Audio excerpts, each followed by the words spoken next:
I didn't start freelancing on Upwork and neither should you. That's what you read in the title, isn't it? Because starting your freelancing journey on Upwork is the equivalent of taking apart the Great Wall of China using a toothpick.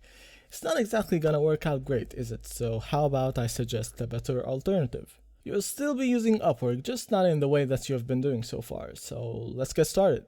But first, let's get an idea how this whole thing usually starts. Well, you see the latest motivational side hustle video about making your wildest dreams come true, making 10k in a month while sitting on a beach with your laptop.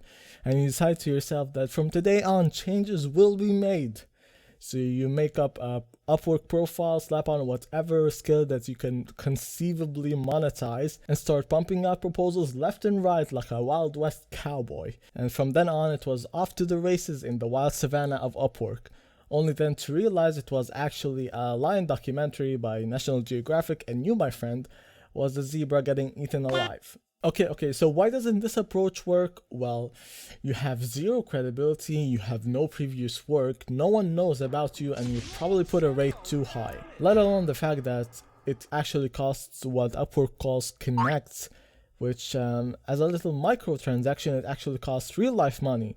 And as we established in my other video, because we're all broke here. Yeah, so we won't be doing that. You can consider it a resistance against the loot box system of modern games. That may have been a bit brutal, I get it. I actually died too when I heard this the first time. This is actually my second life. You can call it a rite of passage, really.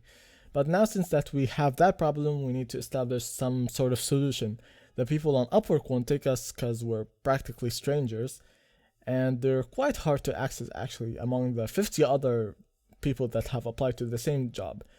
So here I offer the magic elixir, this handy little thing that has pretty much consumed our lives. Social media, for some, it's the most enjoyable part of their day-to-day life. For others, it's the worst curse to ever exist on humankind. But for us, it's going to be our road to making it out there on Upwork.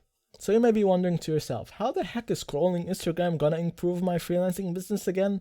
It's not, and it's not exactly what we're going to be doing with it. Now, you see, every social media has communities, people, and public figures. Now, we're going to infiltrate those communities to establish our little operation. They will need graphic designers, editors, programmers. So we're going to go up to them, sound our proposal through, and lure them when they see our lovely personable nature. And from then on, we're going to ask them to establish a contract on Upwork and lure them in for all their hassle with a lovely $2 discount or something. Keep in mind that our first job is probably going to be like 10-15 bucks. So let's not get our hopes too high. We won't be swimming like Mick Scrooge in coins yet. That's gonna be a bit further down the road. Let alone the fact that Upwork takes like 20%, which is something that is seriously not cool, dude. I'm barely making it out there, Upwork. Why are you doing this to me? Hey, but it isn't all doom and gloom, because when it's all said and done and they spend the best goddamn $10 they ever have in their life, hopefully on your very good and incredibly professional work, you're going to ask them for a review and hopefully a video testimony, and with those you'll be able to establish more credibility for yourself and a bigger reputation. From then on, when you go and send proposals to more clients, you'll be even more credible and be able to charge higher rates, basically creating a super mega awesome snowball effect, where at one point even clients from Upwork will be coming to you on their own, leading us to our esteemed and glorious Mick Scrooge golden pile. So I hear you asking, why does this work?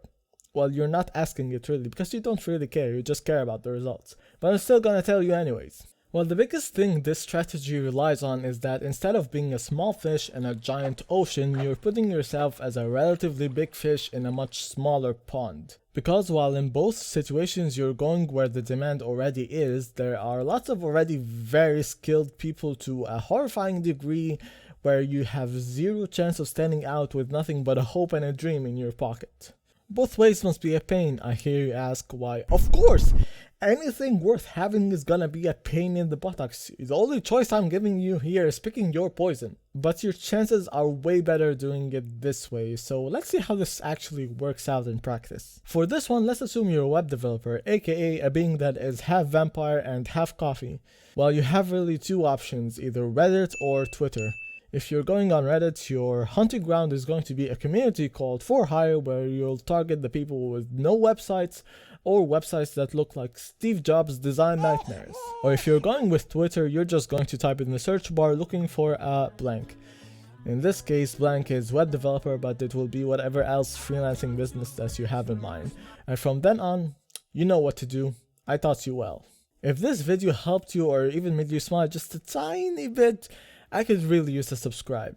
Just tell me how it turns out in the comments, whatever your freelancing endeavors were. And don't forget to smile. It'll make you feel a lot better. Bye.